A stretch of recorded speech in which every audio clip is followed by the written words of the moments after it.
What's going on, ladies and gentlemen? Welcome back to Ohio State football with Scarlet and Great. The Buckeyes drop another heartbreaker in a big game. Seems like a recurring thing.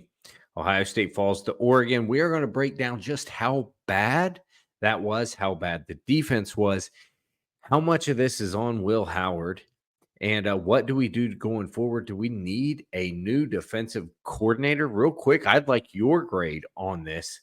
Comment A through F on Jim Knowles' grade since he's arrived here at Ohio State. Comment A through F. Give him a letter grade of the summation of his work since he's been here at Ohio State. A through F, A through F. We're joined in the show by Florida Corey, and we're going to add him in just a second. Actually, you know what? I'm just going to do it. Let's bring him in. Let's add him to the stage. Florida Corey. What's going on, State. Brother? It's good to have you back. I know life's been busy. For those of you who haven't been here in a while, Florida Corey and I used to have a pretty robust show together, and life kind of happens. The channels trickle downward. We're trying to pull that back, but Corey has been through the absolute ringer in the last few years. Our schedule's getting a little crazy, but it's good to have him back. And yeah, hopefully we can capture some of that old fire.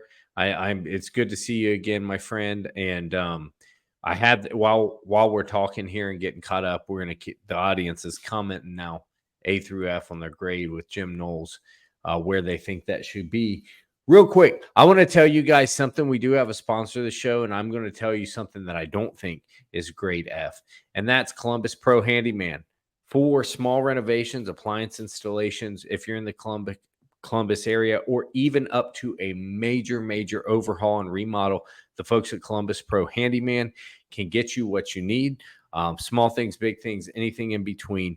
I actually know he's already gotten some work from this, from the viewers of this show, and things are already going great. So check out Columbus Pro Handyman if you're in the area. You need to save some money, but do a great job. 614-887-6360, excuse me, ColumbusProHandyman.com. Again, that's ColumbusProHandyman.com, 614-887-6360. Get your home or office taken care of. All right, Corey. Jim Knowles is what we're going to start with. I want you to react to something as the basis of this, okay? Ohio State allowed 400. How bad was it to all the people that say, it was just they're a good opponent? We're going to give up some yards. Corey, Ohio State allowed 496 yards to Oregon, who averages 464 yards a game. Corey, they averaged over 7.5 yards a play because they didn't even have the ball that long because they were scoring so quickly. Is this just a performance where that's good offense, so you're going to give some stuff up? No. In fact, if we needed to fix it, I think, all due respect to the Columbus Handyman, we need better than it. We need more than a handyman. We're going to have to draw permits on this because this is full GC. I'm going to say this in support of our sponsor, though. As a contractor, yes, if you can get it done without a permit, go get a handyman. It's a much better buy, 100%. That being said, I have come to the conclusion after this game. I was slipping on Knowles. Now I'm done. I'm not saying fire him. I'm saying I have no faith in him going forward. He has plenty of chances the rest of the season to prove himself. Okay, plenty of chances to right the ship if he can. That's my problem. I don't have the faith that he can. I think what we're going to have to do in each one of these games, say Penn State, say if we do somehow win the Big Ten, I'm not that confident at the moment. I think we should, but I don't know if we can play Oregon again or play these better teams in the playoff. We're just going to have to outscore them, and that's really the gist of it. And I feel like we can, but it's not something you want to count on. Being a Packers fan, where when Aaron Rodgers in his peak, when they just gave up on defense, they didn't care anymore, said, no, we're just going to score 80 a game. It doesn't work. I can tell you that. It does. It's not for championship and real worthy success, right? You can win a lot of games.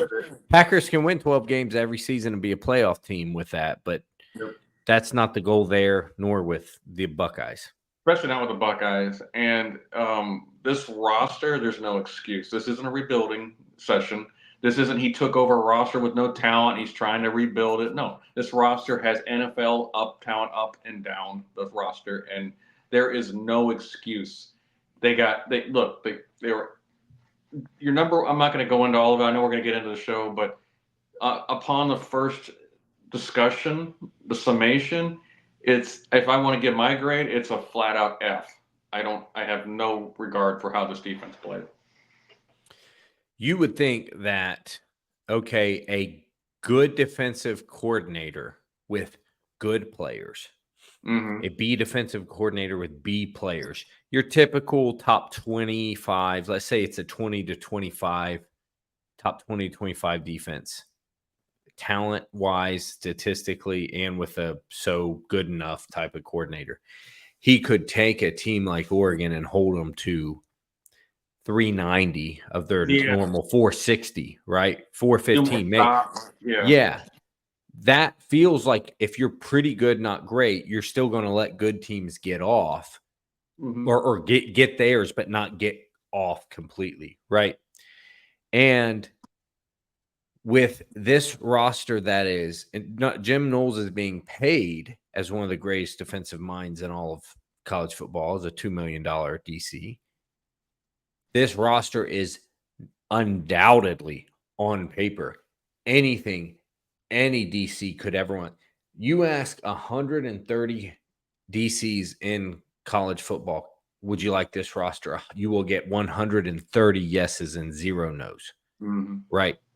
You have handpicked talent. You have all the money and resources at your disposal. It's Ohio State. It's not like he's playing for Duke. You're like, well, we're a basketball school. We'll try to give you what we can give you, And you allow more than what a good that's what I'm saying. A bad defensive coordinator, I feel like with or decent, if he's decent, status quo. I feel like I could go out there, and I know I couldn't, and just say, look, you're better than most everybody you're going to play. Man up. I'll give up 400, right? To the fact that we are actively regressing, I do not think people understand how bad this is. They see it as we played a good team at home at night, but we were on the road, they were at home. That's the excuse every big game, though. Well, we played a good team. Well, no, yeah. Well, here's the thing, though, Corey. We should have lost by 15 easily. We got away with the interception. Not Howard's fault, but the interception that didn't get overturned was great ball. Fault. That was totally yeah. But we did get away with one. That erased 7 points. Dylan Gabriel we sent a man in motion. It looked like Kerry Combs trying to guard Devontae Smith on 4th and goal. If that play in Oregon, wide open, never threw it. Gabriel honestly wasn't that great. He threw some decent deep balls that people had to slow up for because Burke was burnt so bad. But he was okay. But he certainly looked human. He didn't look that good, especially when pressured. And he's throwing all up and down the field. Corey, Oregon was not stopped. They were not slowed down. Their offense moved even better than our offense. The time of possession is way different because of how we had to claw at every yard. Oregon was just up and down and up and down. They only stopped themselves. This should have been a 15-point loss. That's how. Can you at least give me this, naysayers? The defense played as if this was a 15-point loss. That's how bad they played. Go back to the 4th and goal where he completely missed 15. Didn't even look his way. He was wide open. And I think the play was to him too. I don't know where he was looking. I just when I saw the replay, I was like, oh, we got away with that one. Holy smokes. Yeah. Look, there was maybe once or twice I felt like the defense just outplayed him and stopped him and on a couple of drives. Other than that, guys were wide open in the zone. Burke was burnt. Burke was a Marvel character in the movie Endgame, going to ashes. Completely. He was terrible. I don't do this you know me, Johnny. I'm an eternal optimist with this when it comes to football. I don't do this, but I said bench Burke. I'm done with it. This is freaking terrible. This isn't By like halftime. By halftime, it was that I bad. know. I wasn't even a matter of, well, he got burnt once, whatever, it happens. It was like time and time and time again. And then he couldn't tackle. He's chicken fighting with people. Somehow PFF gave him 82 grade on tackling. What are you talking about? The guy was Bryson Shawing these things.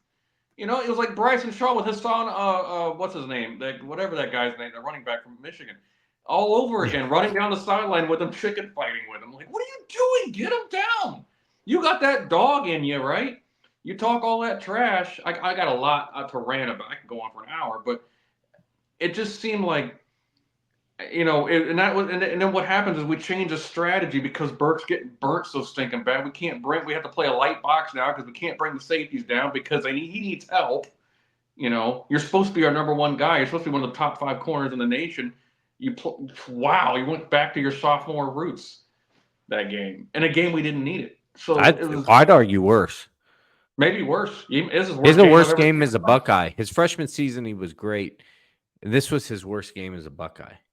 That was terrible. They abused him. And it wasn't like he was like they were just making freaky Moss-like catches when he was all draped all over him. He was 5 yards behind him. I don't know. And again, well, the pass rush. Well, we can get to that later, but the pass rush wasn't good. But my goodness, don't get burnt like you just not even know what. Pass rush doesn't lead. He's beat off the release. Exactly. Pass rush. It's not a pass rush, bro. I know. It's like Nate. There's no excuse. There's no. It's not the hot dog vendor's fault. Like, you know that. Well, Corey, I would. Haskins. I just remember. Yeah. So I want the audience to go ahead, like this video if you want to see more of Jermaine Matthews at defensive back. I hate just calling it is a fool's errand to just say, "Oh, play so and so is the next guy up," because you haven't seen that guy play much, so you haven't seen him screw up. Couldn't be any worse. So you're not mad at him yet. And yes, I know the coaches see them in practice and they're starters for a reason. There's bench players for a reason. I totally get that. I've seen Matthews play. Matthews has graded one of the highest grades of PFF in coverage on this team, albeit limited. He's never looked bad. And how bad could it be? Like you said, oh, if you put Matthews in, he wouldn't be as good as Burke. How bad would he be? Would he get beat completely every time targeted? Because that's what's going on now, right? And at least the guy's trying to tackle come up. Would he chicken fight with that guy? Yeah, like you could not be worse. Jordan Hancock sliding outside couldn't have been worse. I don't think. Let's go get Shaun Wade back and bring him out. Dude, I was gonna say it was bad. It was Shaun Wade bad. It was Kendall Sheffield bad. Sheffield was better than this. Sheffield had some bad moments, but he was better than this. Yeah. He got mossed a lot, it seemed. He was at least in the frame. He was in the frame. Exactly. And I forget who his partner in crime was back there at 2018. Wasn't that good? Was that Arnett in Sheffield when Arnett had a down year? I think it was. Yeah, and then the next year it was Arnett and Akuda. Arnett and yeah. That's how bad this was. And Igbinosun, who'd been having a little bit of a struggling season, you know. He wasn't bad. He wasn't that bad. Strange, Corey. Johnny, can we caveat all this? As much as we trash the defense, let's keep Caleb Downs out of that. Caleb Downs, I am offering you a free release from all your NIL deals and let you go wherever you want. It's only fair. That man is incredible. He's a baller. He doesn't. Tyrann Mathieu, Honey Badger, you on this like boom, but he is a more athletic Jordan Fuller. Always there, always right, plus super athletic. Doesn't miss tackles. No, and he plays like he's Ed Reed, been playing for 15 years. It's insane how cerebral he is. You don't see guys like this often. We do need to pick it up, or maybe he'll sue the NCAA and get a second transfer because that was not good. I think the linebackers are asked to do a lot in this scheme with only 2 of them. You're playing nickel basically all the time, and I don't hate them. I know they didn't wow us, but They were there. I think Sonny was okay. Sonny was okay. He wasn't bad. Yeah. I don't have much against them. But the defense as a whole it will not. It's like last year's offense. When receivers were on, Kyle was off. When Kyle was on, receivers are off. And the O-line was on, Trey was off. And Trey was on, the O-line was off. You know what I mean? It was a lot of discombobulation. That's how I feel like with this defense, except Burke was always off this last game. This is I know we sound pessimistic. If you can't admit this defense is in real, solid, dumbfounding trouble, you need to take a hard look at yourself. You can say, yeah, I know they're not in trouble because they're talented. What I'm saying is trouble is I don't know what else Jim Knowles is to do or can do. He's got everything given to him, talent. At this point, I wonder if he's even able. And that's where if you can't see me going, I don't know if Jim Knowles is capable, then I don't understand where you've been. If you don't think that's a fair question at this point. I'm with Corey. I'm not saying fire the guy. I'm saying when I knew Oregon was getting that ball back, I was just like, I have zero faith. Zero faith. And you saw what happened. That's kind of how I'm feeling anytime we play a good team the rest of the season. I agree. Even honestly, even a mid-tier team, I feel like this team could get beat by a Nebraska who has a really good day. And I mean, I'm not saying I think 9 out of 10 times we beat Nebraska, but I just think that I'll say this for Ryan Day. As much as he loses these big games, he wins those mediocre games. But again, it's like at some point you got to break that ceiling and start beating these top 5 teams. And we played well enough to win overall. But like you, when they got the ball back and we kicked the field goal, I thought, well, this defense is in trouble. And I remember arguing at the end there, just let them score. Because I was just like, they're going to milk the clock. We're not going to have anything left. They're going to get a touchdown with 5 seconds left. It's like we bowed up a few times, just enough to bleed the clock. Exactly. It was just enough to kill ourselves. That's not to kill timeouts, And I'm like, okay, that's why I was literally just let them score. But I mean, me and Kyle Lamb were going back and forth, and he was right. I mean, he ended up right. We got plenty of time on the clock to win, and we held him to a field goal. So, okay. If that's the best you can hope for from your defense, that was the best situation because I wasn't counting on a turnover, wasn't counting on something big. They stopped them on 3rd and goal. I actually thought I just don't consider that a win for the defense. Do you? It's not necessarily a win. It's just kind of like a moral victory at that point. Yeah, it was like, that's what you hope for with a bad defense. Again, Green Bay Packers in the playoffs, hold them to a field goal. That's what you're begging for. You know what it was, John? Like last year against San Francisco and for Green Bay, when Joe Barry's the D coordinator, I told you, once San Francisco got the ball for a game-winning drive, I said, it's over. And you're like, oh, come on. No, it's over. His defense can't stop anybody. And forget it. He's going to play off ball. And I felt like we did that a lot. We didn't go after the quarterback. And when we did get a semblance of pressure, he made some errant throws. And I thought, man, just get pressure on him. You can rattle this guy. You can. But we kept rushing 4 at him. Allegedly, we blitzed between 5 and 9 times. I'd maybe say argue on the lower end there, but he passed. Guess how bad it was. You know how bad it was? PFF had it up when I went back and looked to 12. To 12. I'm not seeing that. I mean, maybe we but did. Isn't that even worse then? That if we send guys 12 times, it looks like we're not. They just get picked up. You have a good point there. I remember vividly a couple of blitzes where, the running back picked it up. I mean, I thought Lathan Ransom laid into the running back and knocked him back into the quarterback. I'll give him that. But we also just don't have guys on the ends. Like, Sawyer was hurt a lot. He didn't play a ton yesterday. But JT has not lived up to it. You want to handle some truth here? JT has not lived up to the hype, whether you like it or not. Unless he plays Penn State, he has not lived up to the hype. He's a solid player at best. I used to say he's Cam Hayward. He's not even Cam Hayward. Forget it. No. He's a guy. I'll go. Jack hasn't either. Now Jack graded out much better, and Jack has a better win rate, much better win rate, in like games like yesterday. He also was playing hurt, I guess. So I mean, But I don't know how he much. doesn't look like, he doesn't look like this kid I saw when we recruited him, where I I was thought he like, was the next Bosa. I really did. I was like, yeah, dude, this guy's Nick Bosa. Oh my goodness. these guys are. It's been a bit of a problem with defensive end here for a while. So Jim Knowles, But Johnny, is that a discussion we can have about Larry Johnson? Is like he's winning off the reputations of from Joey Bosa to Nick Bosa to Chase Young, three major generational type talents. And have we really seen anything else develop outside of that? I mean, there's been some solid players like Jalen Holmes and Tycon Lewis who've been solid, but not great. And I feel like Michigan every year now has a guy who can just get 13 sacks basically like that, and we can't mhm. get a guy. Our 5 stars can't get 5 sacks. I just don't know what the issue is. I could see the question there. I could see, is it Knowles' scheme throwing LJ off? Is it, or LJ? Were those three guys, Nick, Joey, and Chase, going to thrive wherever they went? I Type of think I deal. think you could argue that. I mean, they were generational type talent.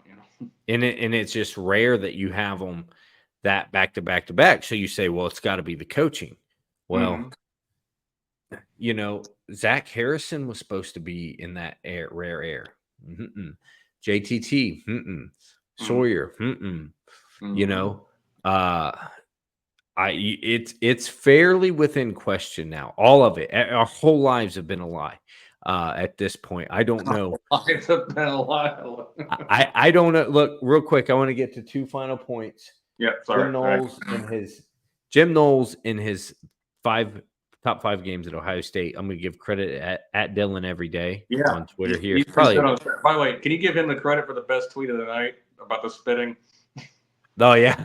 He also tweeted that about the DB that spit on or the receiver that spit on Igbinosun. He said 2021 that would have been attempted murder with the COVID virus. I thought that was pretty great. But here's Jim Knowles, 2022 against Michigan, 550 yards. Tomfoolery there, I understand, but Georgia, 2022, 533 yards. Easy yards, too.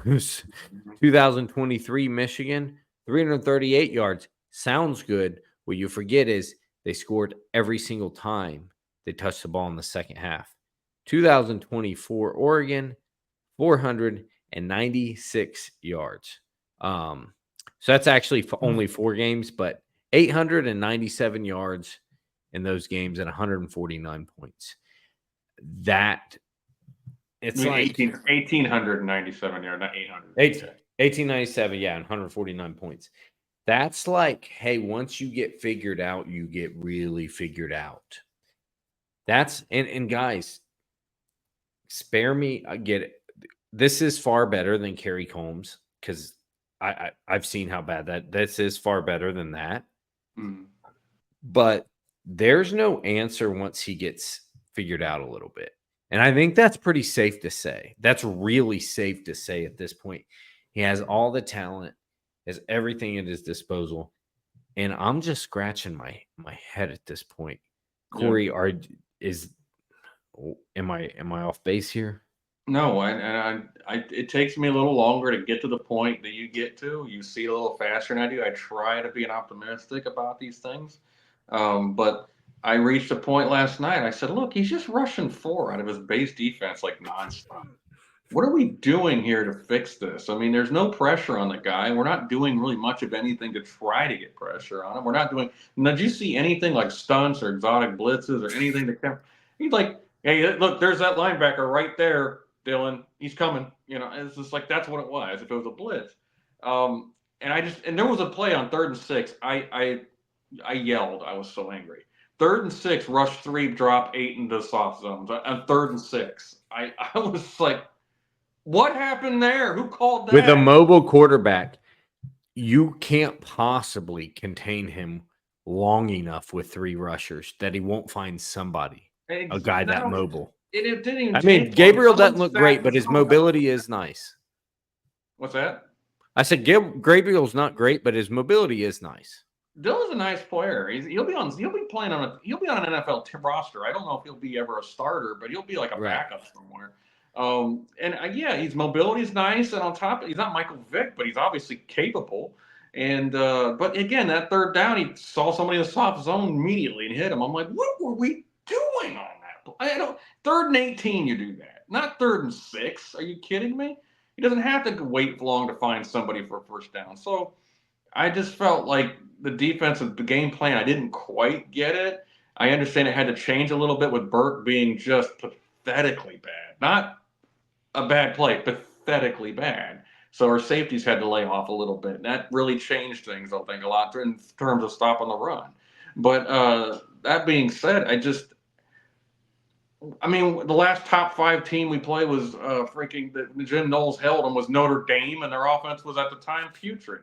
So so at the same time, it's like great. You held Notre Dame to 17 when they were a top 5 team. Their offense was pretty bad most of the year, and they showed it. So okay, great. But when you get against teams like the Penn States of the world, and even last year we held them to 13, I'm thinking, man, Jim Knowles' defense is killing it. And it's like, but then I look back, I'm like, but Aller missed a lot of really open throws that game. Remember, Johnny, we were watching it together, and we were like, man, he's just missing people left and right. Yeah, JTT wrecked the game a little bit like he does on those games. And then, yeah, it was just like, well, guys, we're playing a really bad quarterback. It was pretty satisfying for all the ones that said we missed on Aller for McCord. And then watch that game, and I'm like, oh, what you were missing. But I still maintain we didn't miss on that. McCord's actually doing pretty well at Syracuse. So yeah. I'm with you on that one. He needs to stop with the interceptions. Yeah.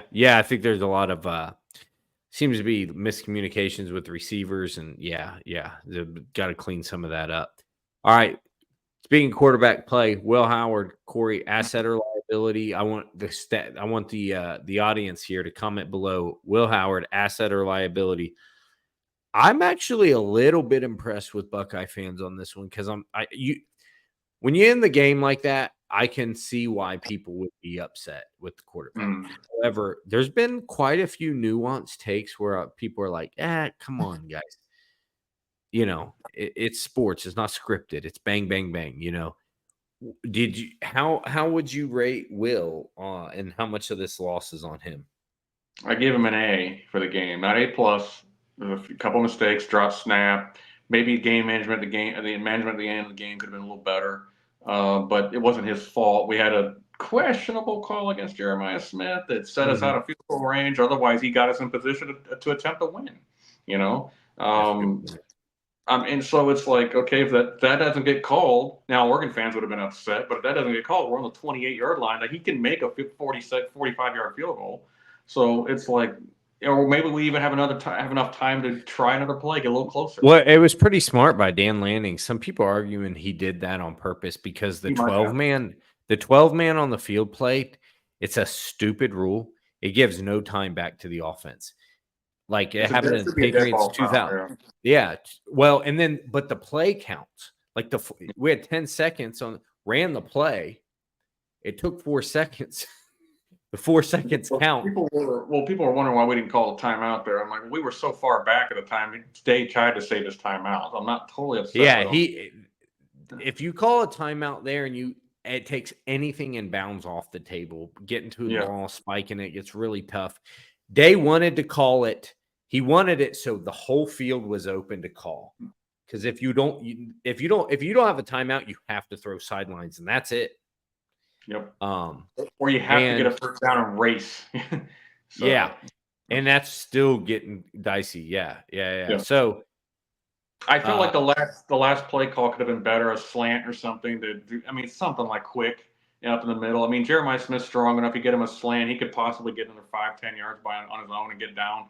Then you call timeout quick. Maybe it's too little time. I don't know. But going back to Will Howard again, you want to talk about that Will Kazmarek play where he dropped the ball and it became a pick. It was very clearly an interception, not because of Will Howard, because that guy just dropped it. But Will Howard having the foresight and to get them up to the field and snap the ball quickly so they can't review. I'm amazed Dan Lanning didn't call timeout. I'm amazed by that because and And Blackledge, you had this muted, I'm sure, but Blackledge Yeah. was dogging him for the play clock running when we only had 20 seconds and the play was ready for whistle. Because you're not going to give us a dead ball, no time run off for committing a penalty with the OPI. I get that, even though it wasn't a great call. It's still going to have the clock rolling. He's like, Will wasn't aware. As soon as the dang ball official blew ready for play, Will start stomping and clapping. Yeah. Like Will knew, and then he came back and gave him his flowers. He knew. I don't know if the O-line knew. Corey, this is why I can't blame Will Howard. 34 for 38. 323. Wait a minute, I thought he was 28 to 35. I don't know. I know maybe PFF maybe PFF lied to me there on that one. I'll even pull it up right now. I had him at my app from last night, and they said it was 28 to 35, but I could be wrong. Maybe the app's wrong. I don't know. Yeah, I don't know because it had him at about 80%. I'll pull it up right now. The yardage is correct. He's 27 for 34. Okay. All right. 27 for 34. My bad. 27 for 34, but that's nearly 80%. 9.5 yards an attempt, 323 yards. First of all, that route by Ibuka where he popped open and caught the ball pedaling backwards and moonwalked out of bounds, such a dirty route and a sick throw. Like for what Will's capability is, that besides the drop snap, that's as good as he can play. And that's as good as you need him to play. The last play, look, he drops back. He gets moved off his spot by a pass rush. There is likely not someone immediately open for the score because of where they're guarding it. They're sinking in the end zone. So anything short of the end zone is a wasted throw. He tries his best to just make something happen. It's bang, bang, worst case scenario. And he takes a few steps to get a yard or two, and he slides. And yes, there was time on the clock, actually, when he slid. I understand you're not going to get that call. It's not basketball where, like, officials are like, oh, it touched. Let's review the time. On the road, you're not going to get that. Hook or crook, fair or foul, you're not going to get that. But he's just in a tough spot, man. He's just trying to make something happen. Yeah. Hindsight, a Hail Mary at that point is probably there was nobody near the end zone. If you look at the route tree didn't have any. No, so he didn't have it. So what do? That's what I'm saying. At sports, it's not scripted. Dan Lanning's pretty good at what he does. And I just can't hate the kid. Yeah, I would have liked to seen him do something else, but I don't.